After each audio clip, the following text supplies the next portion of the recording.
Fala moçada, beleza? Professor Giovanni aqui dando sequência na botânica. Nesse momento estudando o funcionamento das plantas. A parte que nós chamamos de fisiologia. O tema da nossa aula então, Fisiologia Vegetal 2. Nessa aula vamos falar de hormônios vegetais ou fito-hormônios. Fito está associado à planta, ou seja, hormônios de plantas. As plantas elas têm uma parte hormonal. Elas têm ali alguns hormônios importantes que vão regular o funcionamento das plantinhas. Em relação aos animais, nós animais também temos um sistema hormonal, um sistema endócrino, só que é regulado por um sistema nervoso. As plantas não têm um sistema nervoso, mas poderia dizer que elas têm sim um sistema hormonal. E o principal hormônio de planta é chamado de AIA. O que é o AIA? É o ácido indol acético, ou ácido indolil acético, que eu posso chamar de AIA ou genericamente de auxinas. As auxinas, então, são os principais hormônios de plantas. E qual a função ou quais são as funções da auxina? Já que ela é o principal hormônio, deve ter várias funções. E exatamente, as auxinas estão relacionadas ao crescimento por alongamento. A auxina ela garante uma expansão da parede celular das células vegetais. Se ela garante uma expansão da parede celular das células vegetais, faz com que a célula alongue. Então, na presença ali desse hormônio, existe um crescimento por alongamento. As auxinas também regulam movimentos vegetais chamados de tropismos, como fototropismo, geotropismo. São movimentos vegetais regulados devido à presença desse hormônio. Nós chamamos então de tropismo, são movimentos. E as auxinas também garante a produção de frutos partenocárpicos. Professor, o que é um fruto partenocárpico?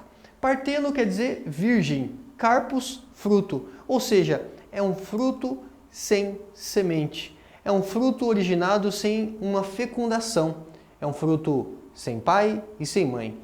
Por exemplo, a banana. A banana é um fruto partenocárpico, um fruto sem semente. Aqueles pontinhos pretos da banana, você já sabe, são óvulos que não foram fecundados.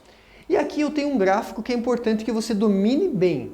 Muita coisa que vai seguir, que vai vir adiante, eu preciso que você interprete esse gráfico. Senão você vai ficar, não entendi. Então esse gráfico ele é um ponto-chave da aula. Estamos falando da auxina ainda. Então veja que eu tenho aqui um gráfico que ele mostra a concentração de auxina em relação à inibição e ao estímulo. A gente interpreta esse gráfico assim, ó. Quando a concentração de auxina é baixa, isso é bom para o crescimento de quem? Isso é bom para o crescimento da raiz. Conforme eu aumento a concentração de auxina, o que acontece com a raiz? Ela fica inibida. Então a raiz ela prefere uma concentração baixa de auxina para ela poder crescer. Quando eu aumento um pouquinho mais a concentração, isso passa a ser interessante para o crescimento de gemas laterais, como se fossem os galhos. Mas a raiz já fica inibida. Quando eu aumento mais a concentração, as gemas já ficam inibidas, mas uma concentração mais alta de auxina vai estimular o crescimento de quem? Do caule. Então o caule ele prefere uma alta concentração de auxina para que esse caule possa crescer. As gemas laterais preferem uma concentração mediana de auxina, enquanto a raiz já prefere uma concentração mais baixa. E aqui você vai entender como que funciona o mecanismo da poda. A auxina é um hormônio que ela é produzida na gema apical, ou seja, lá no ápice do caule, lá na pontinha do caule. Então veja que eu representei aqui por essas manchas vermelhas, mostrando que tem muita auxina lá na copa, lá na gema apical. E esse transporte da auxina é um transporte polarizado, ou seja, ele vai de cima para baixo. Faz sentido, então, você pensar que a raiz realmente ela tem uma menor concentração de auxina, já que a auxina é produzida principalmente aqui em cima na gema apical. Um pouco dessa auxina também é produzido na gema apical ali da raiz também, mas em menor quantidade. Principalmente é produzida aqui na gema apical. Você lembra do gráfico? Uma elevada concentração de auxina, isso é bom para quem? É bom para o caule, então essa plantinha ela tende a crescer. Se eu tenho uma planta e eu não quero que ela cresça, o que eu faço? Eu faço uma poda. Quando você faz uma poda, a gente diz que quebra a dominância apical. Por quê? Ao fazer uma poda, eu vou cortar aquela parte que tem uma grande concentração de auxina. E aí você consegue interpretar isso lembrando do gráfico. Eu peguei uma ponta aqui que tinha muita auxina. Quando eu fiz a poda, diminuiu a concentração de auxina. Se diminui uma concentração de auxina, isso é bom para quem? É bom para o crescimento das gemas laterais, que aqui estavam inibidas. Mas aqui você observa o desenvolvimento dessas gemas laterais. Um agricultor, quando ele quer produzir laranjas, por exemplo, ele não tem interesse em pegar uma escada para colher essas laranjas. Então, quando ele percebe que a planta já atingiu uma altura que é do interesse dele, ele faz podas. Isso vai ser bom para duas coisas. Primeiro, que a planta vai parar naquela altura porque foi feita a poda. Diminuiu a concentração de auxina, o caule não cresce com a auxina baixa. E ao mesmo tempo estimula o crescimento de gemas laterais, de novos galhos que vão produzir muitas laranjas, acessível a que ele não precisa ali pegar uma escada para fazer a colheita. Beleza? Então, esse é um assunto que pode ser motivo aí para uma questão, por exemplo, do vestibular, do Enem. Se falar de quebra da dominância apical, está falando da poda, está falando da auxina. E é interessante, é curioso você entender como que a auxina funciona, porque a auxina pode regular o que nós chamamos de tropismo. E um dos movimentos vegetais é o fototropismo. Então aqui, ó, eu tenho um coleóptilo de milho. Sempre os experimentos são feitos aí com plantinhas pequenininhas, como um coleóptilo de milho. E esse coleóptilo de milho, ele está com a luz, recebendo luz desse lado aqui, ó. Como ele recebe luz desse lado, o que acontece? A tendência é que a auxina sempre se acumule do lado oposto. Então imagine que eu sou esse coleóptilo de milho. E a luz está desse lado aqui, ó. Se a luz está desse lado, o que acontece com a auxina? A tendência é que a auxina se concentre no lado oposto. Se a auxina ela se concentra no lado oposto, o que acontece?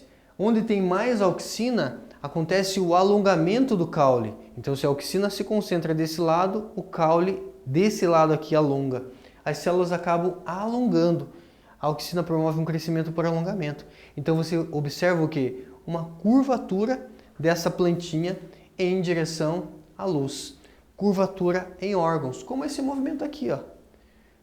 Talvez você já observou aí na sua casa.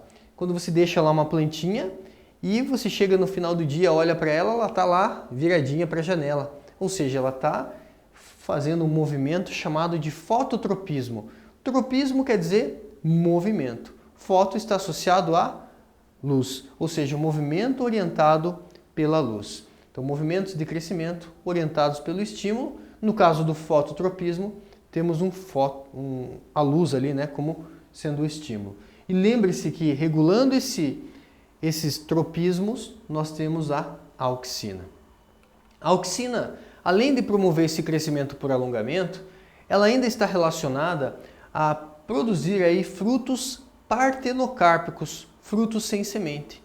Você sabia que é possível comprar uma auxina sintética e você pulverizar a flor e produzir um fruto sem semente? Melancia sem semente? Uva sem semente? Tomate sem semente? Por que isso acontece? Lembra que o fruto é originado a partir do ovário desenvolvido? Por que isso acontece? Em que momento que isso acontece? Quando acontece a fecundação do óvulo, ou seja, quando a oosfera é fecundada, forma-se ali o quê? Um embrião. E esse embrião produz auxina. Esse embrião libera ali a auxina. E um outro hormônio também chamado de giberilina. E esses dois hormônios vão sinalizar para o ovário que está na hora dele se transformar em um fruto. E se eu pegar uma auxina sintética e eu enganar a flor? Eu vou pulverizar a auxina lá na estrutura feminina da flor. Quando o ovário perceber que tem auxina, o que ele vai entender? Opa, tem um embrião aí, tem fecundação. Está na hora de me transformar em um fruto. Mas na verdade não teve fecundação nenhuma. Se não teve fecundação, não tem semente. Então você produz um fruto sem semente. Tomate sem semente, melão sem semente, mamão sem semente. Isso nós chamamos de partenocarpia ou frutos partenocárpicos. O segundo hormônio que nós vamos comentar aqui é o ácido giberélico ou giberelina. A giberelina também é um hormônio importante, não tão importante quanto as auxinas, mas poderia dizer que é o segundo hormônio aí que tem uma importância muito grande para as plantinhas. As giberelinas, elas quando estão em falta na planta, isso mexe com o crescimento da planta, provoca nanismo. As plantas também têm problema relacionado a nanismo. A ausência de giberelina faz com que o caule não alongue e a planta fica anã. A giberelina, não tem como você errar, ó. Giberelina começa com G. G de germinação.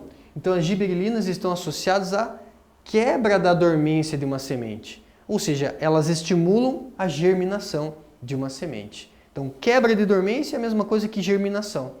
E elas junto com a auxina promove ali frutos sem sementes, frutos partenocárpicos. Aqui você tem então uma imagem de uma plantinha associada aí a um fito-hormônio giberelina, provoca nanismo a sua ausência, então é um hormônio importante para o alongamento do caule e está relacionado à germinação, à quebra da dormência das sementes. Junto com as auxinas, promovem frutos partenocárpicos, frutos sem semente. Outro hormônio importante para o crescimento das plantas é chamado de citocinina ou cinetina. Como o nome diz, né? Citocinina. Citocinese quer dizer divisão. Citocinina, então, está relacionada à divisão. A citocinina promove um crescimento que estimula mitoses, um crescimento que é estimulado por divisão celular, diferente da auxina que promove um crescimento por alongamento. A citocinina, já que ela estimula a divisão celular, ela é um hormônio da juventude para as plantas. Ela mantém a planta jovem. Então a gente diz que a citocinina retarda o envelhecimento foliar.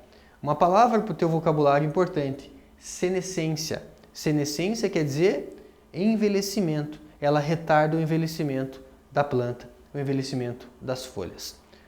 Agora, falando em envelhecimento, nós temos um hormônio que promove o envelhecimento, que promove a senescência, que é o etileno. O etileno é o único hormônio gasoso das plantas. É um hormônio gasoso que promove o amadurecimento dos frutos. Então o etileno, ele promove o amadurecimento dos frutos e a abscisão foliar.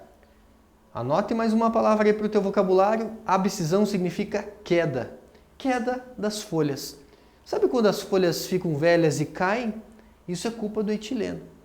Elas vão ficando uma coloração mais amarelinha e de repente a folhinha cai. Culpa do etileno. O etileno, em contrapartida, né, a citocinina é o hormônio da juventude, o etileno é o hormônio do envelhecimento. Ele promove o amadurecimento de frutos. Quando você vê caminhões que vão transportar frutos, que vão atravessar esse Brasil afora, levando fruto lá para outro estado, é importante que esses caminhões estejam refrigerados. O fruto esteja refrigerado, porque a baixa temperatura faz com que o fruto produza menos etileno. Consequentemente, você aumenta a durabilidade desse fruto. Então, o que acontece? Existem enzimas que, atuando junto ali com o etileno, isso promove o amadurecimento, o envelhecimento aí de frutos, certo? Quanto mais maduro está um fruto, mais ele libera etileno. E aí existem algumas técnicas, de você embrulhar o fruto no jornal, de você pegar a casca do mamão e cortar. Isso faz com que o fruto libere mais etileno. Quando você embrulha no jornal, isso faz com que você acumule etileno, acelerando o envelhecimento do fruto, o amadurecimento. O etileno, então, está relacionado à senescência, ao envelhecimento de partes, como, por exemplo, as flores. O etileno está relacionado à abscisão foliar, ou seja, a queda das folhas. Mas para acontecer a queda das folhas, precisamos de um conjunto de ações aqui. Tem que diminuir a concentração de auxina da folha e, ao mesmo tempo, aumenta a concentração de etileno. Consequência, a folha cai. Então, esse é o único hormônio gasoso. O último hormônio de plantas é o ABA, o ácido abscísico. O ácido abscísico é um hormônio que está relacionado ao fechamento dos estômatos. Então, lembre-se, o ABA não abre, o ABA manda fechar. O ABA, o ácido abscísico, promove o fechamento dos estômatos, fazendo com que a planta economize água. E o ABA, ele mantém a dormência da semente. Sabe aquele feijão que está lá na prateleira do supermercado? Por que ele não germina? Ah, professor, porque não tem água. Sim, não tem água. Se não tem água, ali nesse feijãozinho tem um embriãozinho com uma grande quantidade de ácido abscísico. Quando ele tem grande quantidade de ácido abscísico, esse ácido abscísico mantém esse embrião em dormência. Beleza? Maravilha? Então foram esses os hormônios aí de plantas. Na próxima aula nós seguimos falando de movimentos vegetais. Um abraço, gente!